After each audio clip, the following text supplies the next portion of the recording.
Muy buenos días, mis hermanos. Les saludamos en este domingo 10 de enero para continuar con este precioso recorrido por el Evangelio de Juan. Y vamos en esta mañana a ver otro pasaje precioso. Pero antes de empezar, quiero que notemos que en el libro del profeta Jeremías, en el capítulo 17, en los versos 9 al 10, encontramos uno de esos versos que habla bien claro acerca del corazón del hombre y la condición. Así que le pido que me preste atención, se lo voy a leer. Dice así: engañoso es el corazón más que todas las cosas, y perverso, ¿quién lo conocerá? Yo, Jehová, que escudriño la mente, que pruebo el corazón, para dar a cada uno según su camino, según el fruto de sus obras. Eso es lo que podríamos nosotros llamar un electrocardiograma espiritual. Tenemos un corazón engañoso y perverso, y nadie lo conoce mejor que Dios. No hay nada, mi hermano, no hay nada que podamos esconder en nuestro corazón que el Señor no lo sepa. Reconocer esta verdad puede ser para nosotros un momento escalofriante o tranquilizante. Y quiero que empecemos, porque esto puede ser un asunto escalofriante. Y cuando nosotros exploramos ese sentido, es pensar que hasta el más mínimo y oscuro pensamiento que haya cruzado por nuestro corazón, Dios lo conoce. Y eso nos deja obviamente en una situación comprometida. Déjeme ponérselo de esta manera tal vez. Supongamos que un día lo invitan a usted al estreno de una película, de la cual usted no sabe nada, pero le prometen que será una experiencia única en su vida. No se volverá a repetir.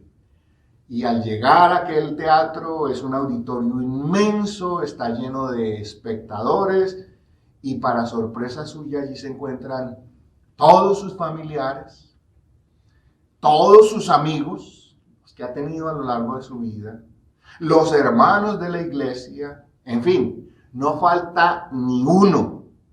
Todos aquellos que de una manera u otra se han cruzado en su vida, todos. Hasta el conductor del bus al que usted en la mañana le recordó mentalmente a su querida progenitora porque no lo dejó en el sitio donde usted se quería bajar. Todos están allí. Algo está muy sospechoso en ese lugar. Y como si esto ya no fuera suficiente, cuando se sienta en el lugar reservado para usted, se entera que la película que van a presenciar en un momento se trata de su vida. Y es solo para adultos, porque contiene escenas fuertes. Déjeme hacerle una pregunta. ¿Se empezaría usted a poner nervioso? Si yo estuviera en su lugar, ya hace rato había entrado en un ataque de pánico. La película empieza y usted con terror se da cuenta que esta película contará todo aquello que usted ha hecho en secreto. Todo. Lo que usted ha pensado, lo que usted ha maquinado en su corazón, lo que ha dicho a espaldas de otros, de todos aquellos que están ahí alrededor suyo en la sala de cine.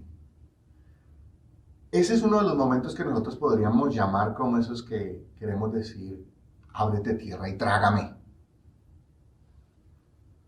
Su vida acaba de ser revelada en público, sin restricción ninguna. Esto es una situación imaginaria y gracias a Dios por ello. Pero sin embargo, es verdad en lo espiritual, mi hermano. Dios ha visto en primera fila la película de su vida y la mía, la de todos nosotros. Y eso es sencillamente escalofriante, por decirlo menos. ¿O no le parece a usted, mi hermano? Yo espero que se esté recuperando de la impresión y el susto que le acabo de dar.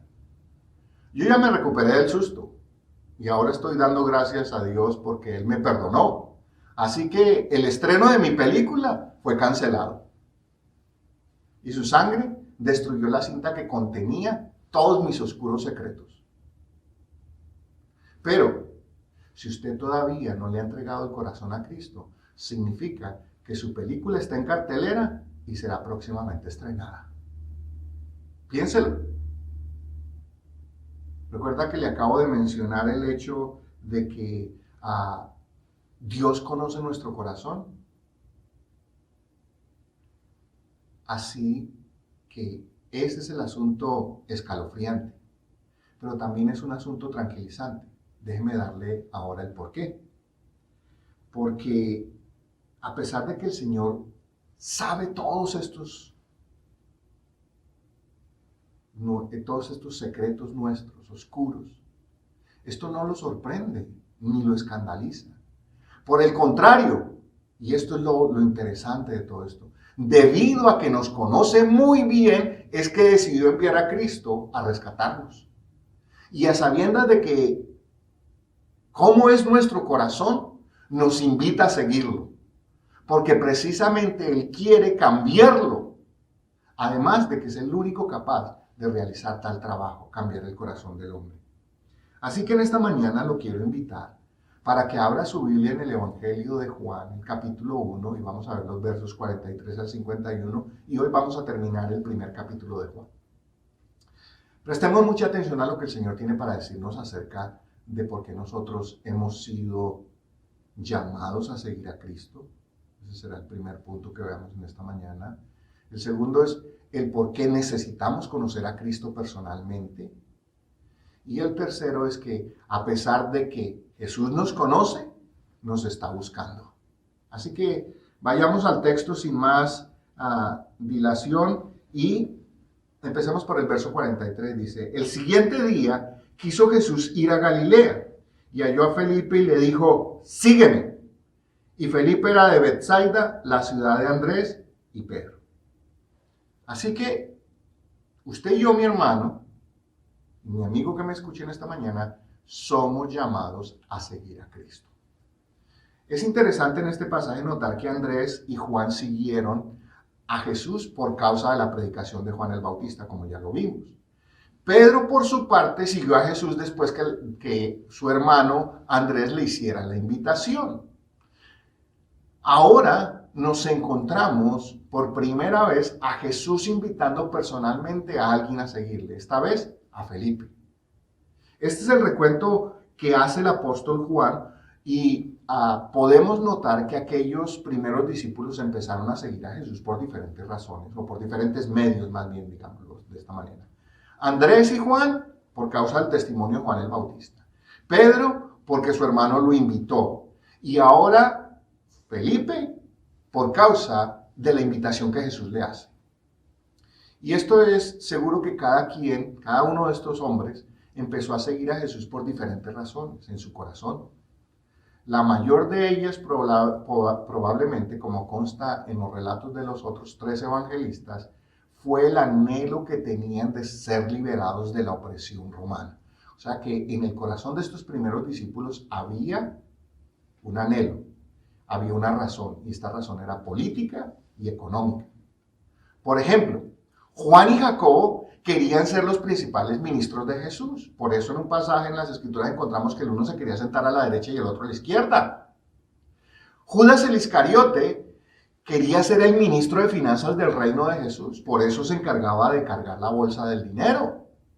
Pedro, también nos lo relatan los evangelios, siguió a Jesús. ¿Por qué? Porque él estaba pensando que iba a ganar.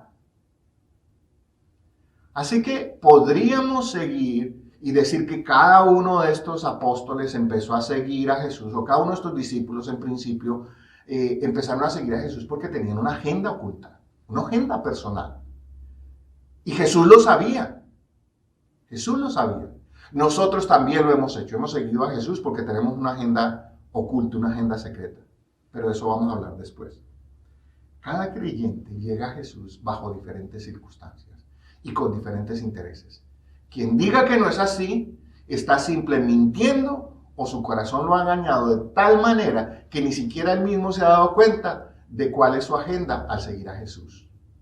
todos, sin excepción, tenemos una motivación para seguir a Jesús. Y en su mayoría, desafortunadamente, es completamente mundana y carnal. Tenemos unos intereses.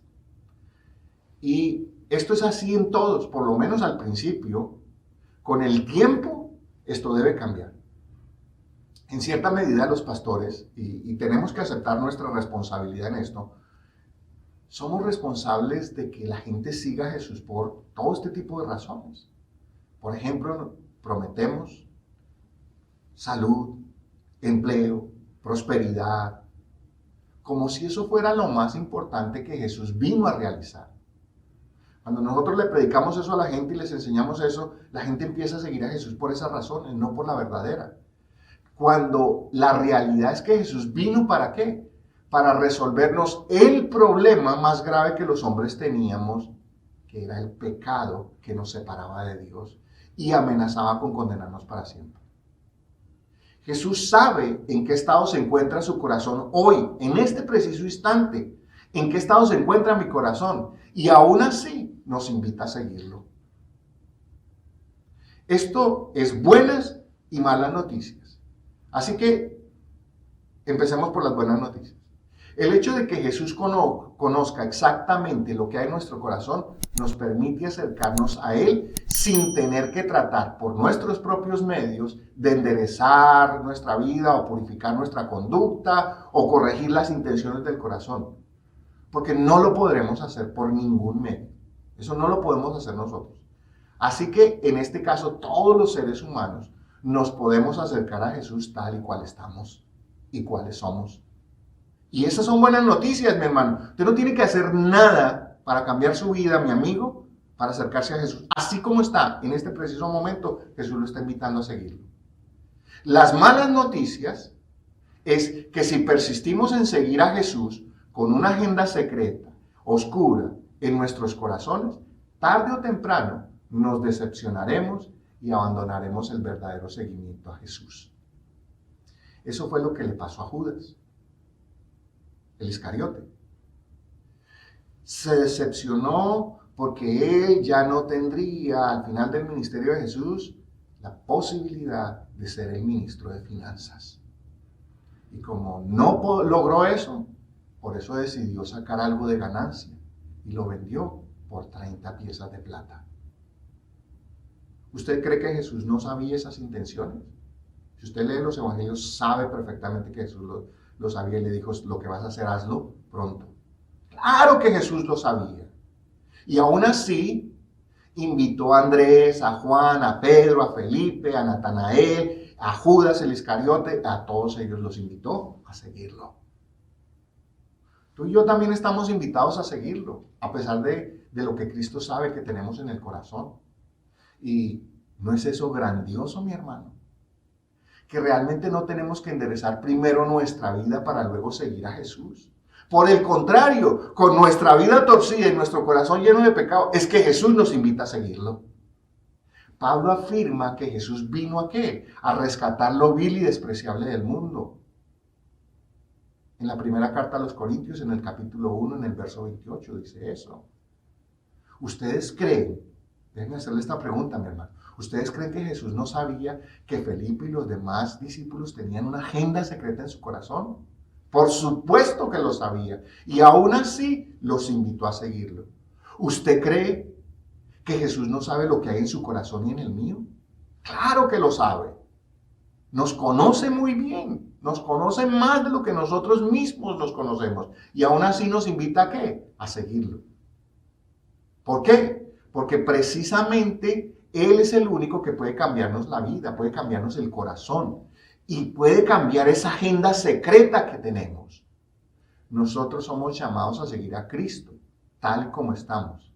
Y Él, en el seguimiento, en el camino, se encargará de cambiarnos. Vamos al verso 45. Dice, Felipe halló a Natanael y le dijo, hemos hallado a aquel de quien escribió Moisés en la ley, así como los profetas, a Jesús, el hijo de José de Nazaret. Natanael le dijo, presten atención a esta pregunta, ¿de Nazaret puede salir algo bueno? Le dijo Felipe, ven y ve. Así que nosotros necesitamos conocer a Jesús personalmente. Felipe rápidamente, al igual que lo vimos la semana pasada en Andrés, invitó a Natanael a que lo siguiera para presentarle al Mesías del cual Moisés había hablado. Para Felipe y para Natanael estudiar el Antiguo Testamento sería la forma corriente de saber algo acerca del Mesías prometido. Y uno se da cuenta rápidamente por la respuesta que Natanael le da a Felipe, que éste tenía un conocimiento bibliográfico, por así decirlo de alguna manera, de las Escrituras y acerca de Jesús, porque no hay una evidencia clara en el Antiguo Testamento de que de Nazaret vendría el Mesías. De ahí que Natanael respondiera de esa manera. Y es notable, por un lado, la franqueza de Natanael, pero por el otro lado, también es notable la actitud de Felipe, quien ante esa respuesta, ¿y qué de bueno puede salir de Nazaret? Felipe, ¿qué le dijo? Ven y ve. Felipe no le reprochó ni tampoco le envió a revisar nuevamente el Antiguo Testamento. Le dijo, Natanael, revisa la teología tuya porque estás mal. No entró en esas circunstancias, simplemente lo invitó a que él se convenciera por él mismo. Nosotros necesitamos entender que para poder invitar a otros a seguir a Cristo, tenemos que nosotros conocerlo primero. Como creyentes, esa es nuestra responsabilidad. Y eso es lo que Felipe hizo. Conoció primero a Jesús y luego vino e invitó a Natanael.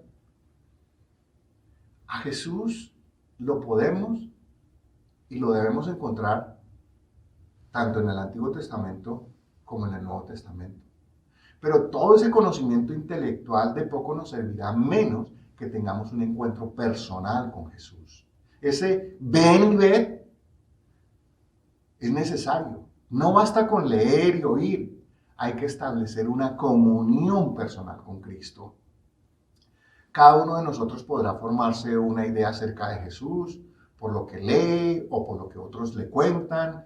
Incluso usted se puede empezar a formar una idea acerca de Jesús por lo que yo le predico.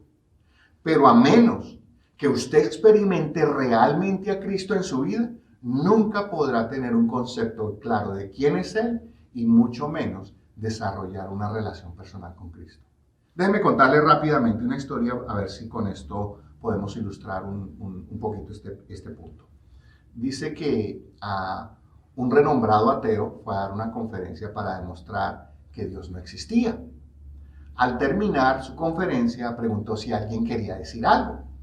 Un hombre se levantó y caminó hasta el escenario y se paró al lado de aquel famoso ateo.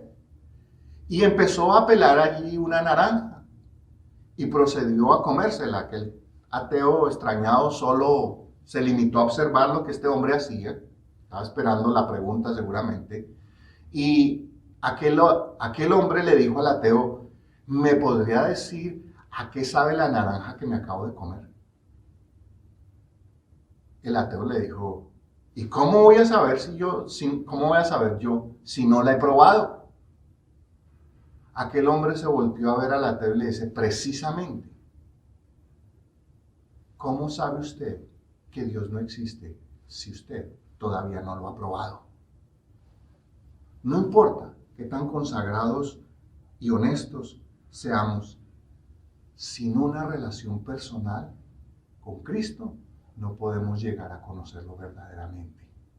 No es lo mismo que le cuenten a usted a que usted mismo vaya y vea. No es lo mismo que nos cuenten una película a que nosotros mismos vayamos al teatro y la veamos.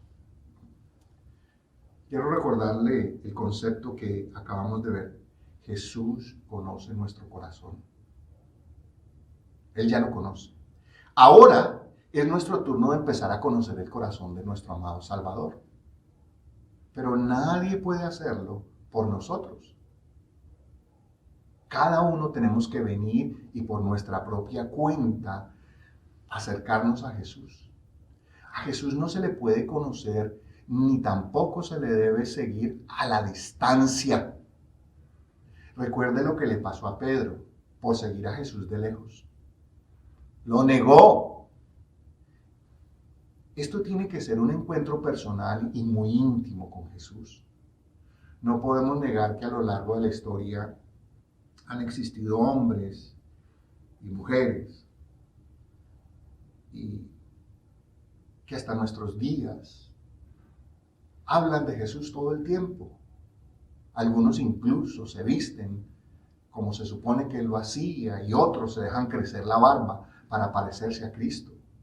También a lo largo de la historia han habido organizaciones religiosas que hablan en su nombre. Pero ni la vida de estos hombres, ni la vida de estas organizaciones reflejan realmente el carácter de Cristo. Y por causa de esos malos testimonios, por causa de esas malas actitudes, muchos no siguen a Jesús. Se desilusionan, abandonan cualquier intento por seguir a Cristo, porque se sienten engañados, defraudados, traicionados. Y en algunos casos, tristemente, como lo sabemos y es de conocimiento público, han sido abusados por estos individuos o por las organizaciones mismas. Yo fui uno de esos, pero tal vez otro día le cuento mi historia con la religión y con las organizaciones religiosas, y la desilusión que eso me causó y cómo me aparté de Dios por eso. Hasta que un día, Él, el Señor, con amor me hizo entender que quien me había engañado, defraudado y abusado no fue Él, sino aquellos lobos rapaces que se disfrazan de ovejas. Jesús me invitó a seguirlo y que comprobara por mí mismo quién verdaderamente es Jesús, ese Jesús del que habla la Biblia. Felipe le dijo a Natanael, ven y ve. Yo esta mañana te digo, venga y vea por usted mismo. Verso 47.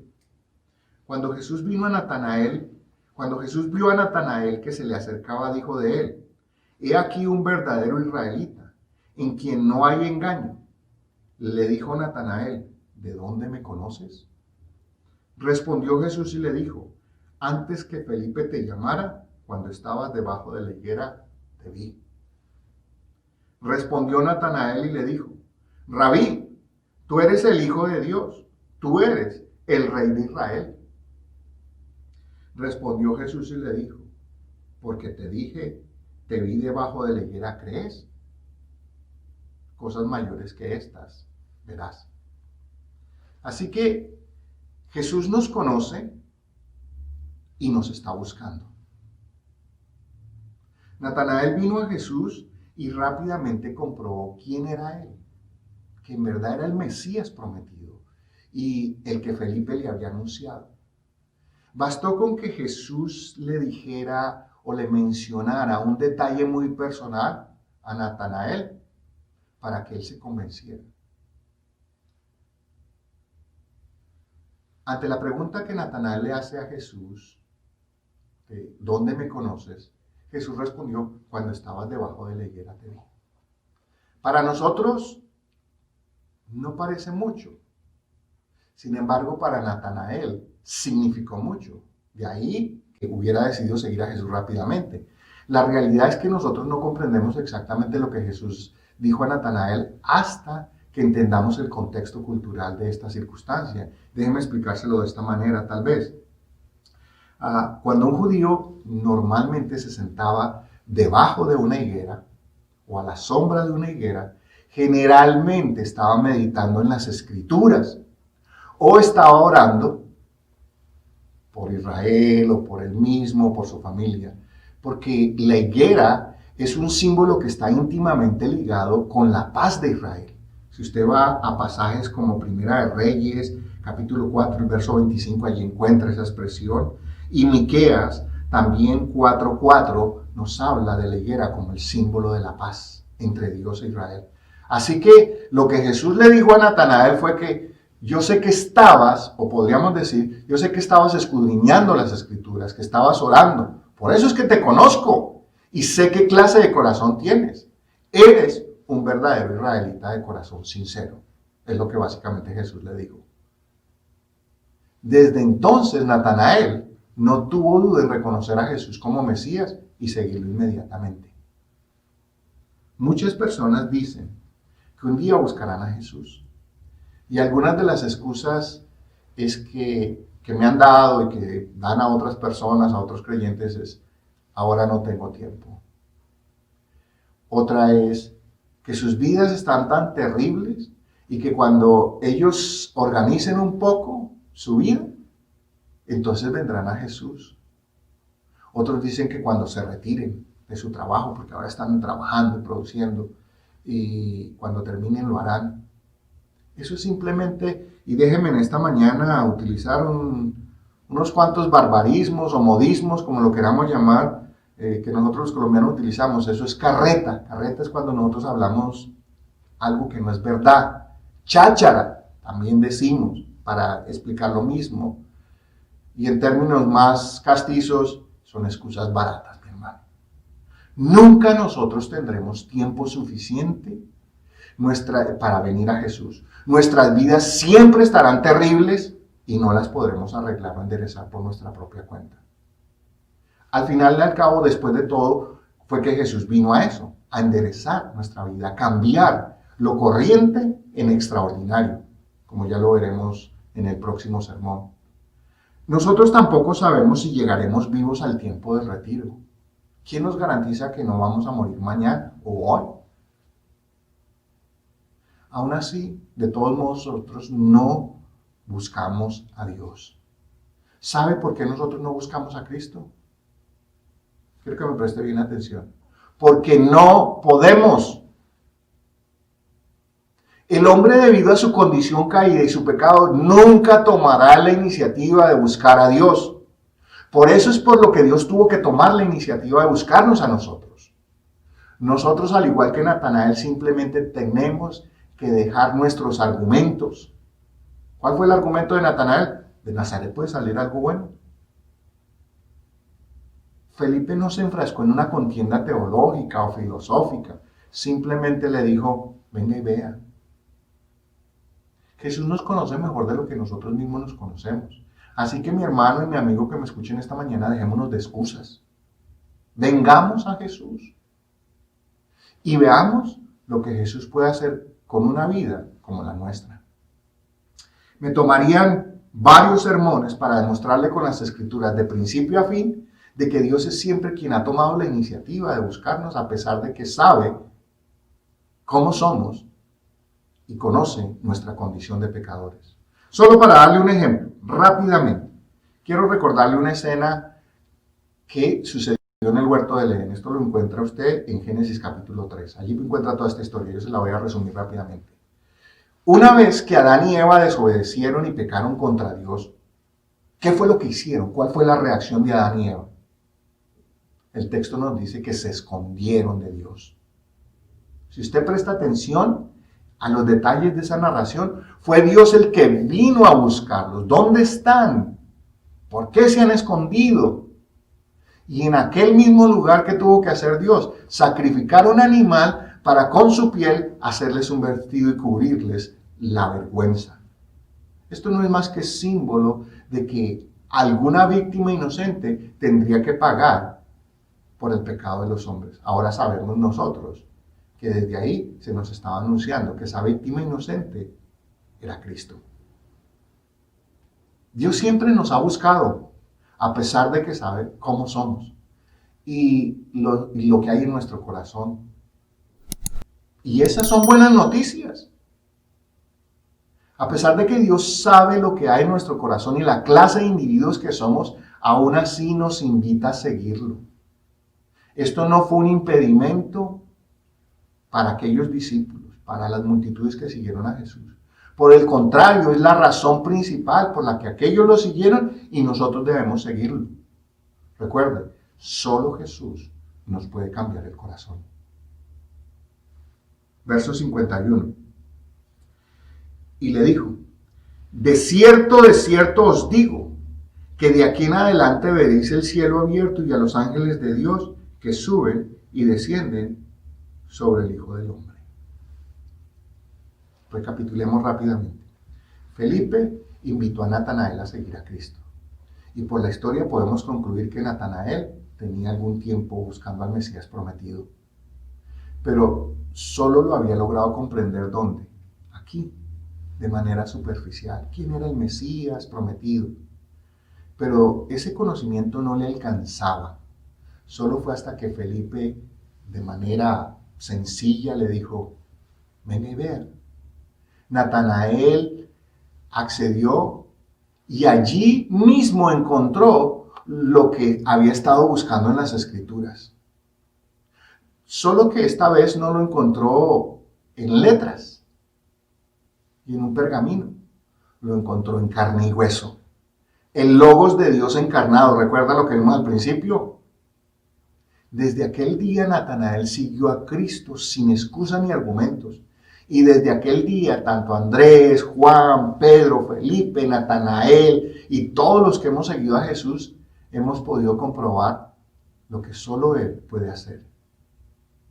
Y finalmente, el cielo nos ha sido abierto. Los hombres tenemos que dejar de engañarnos. No podemos ni queremos buscar a Dios.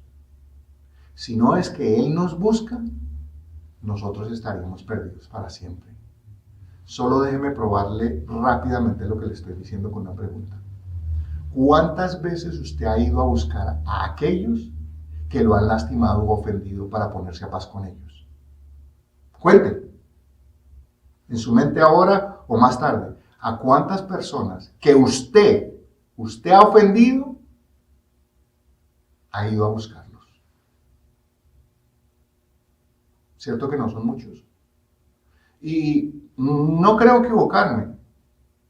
Creo que ahí donde usted está, todavía está esperando que algunos de ellos, a los que usted ofendió, vengan a pedirle perdón a usted. ¿Por qué se lo digo? Porque yo también tengo un corazón como el suyo y sé lo que cuesta pedir perdón o ponerse en paz con los que hemos lastimado y ofendido. Por esa razón y por muchas más es que Dios tomó la iniciativa de enviar a su Hijo para que nos buscara, a pesar de que sabe muy bien cuál es el estado en que nos encontramos. Él sabe lo que hicimos y en qué estuvimos pensando. Él sabe lo que estamos pensando en este momento y haciendo en este momento en nuestras vidas. No tenemos dónde escondernos de su santa mirada. A pesar de todo ello, Jesús nos invita a seguirlo. Sígueme, le dijo Jesús. Es más, precisamente porque Él sabe cómo está nuestro corazón, lo que estamos haciendo y lo que estamos pensando y cómo estamos viviendo nuestra vida, es que nos invita a seguirlo. Porque solo Jesús puede cambiar nuestro corazón. Ahí donde está, le voy a pedir que incline su rostro y vamos a elevar una oración en esta mañana. Padre amado, te damos gracias por amarnos tal como somos. Tú sabes muy bien lo que hay en nuestros corazones y aún así enviaste a tu Hijo amado para que nos guiara a ti y con su muerte nos rescatara de nuestra perdida manera de vivir. Jesús, gracias porque con tu vida nos diste ejemplo y con tu poder nos cambias el corazón por medio del Espíritu Santo. Reconocemos que no podemos cambiar nuestras vidas por nuestras propias fuerzas. Por eso te necesitamos. Gracias Jesús porque a pesar de lo que somos, aún así nos invitas a seguirte en comunión íntima y en el caminar diario haces de nosotros criaturas nuevas para la gloria del Padre. En tu nombre Jesús oramos y damos gracias. Amén.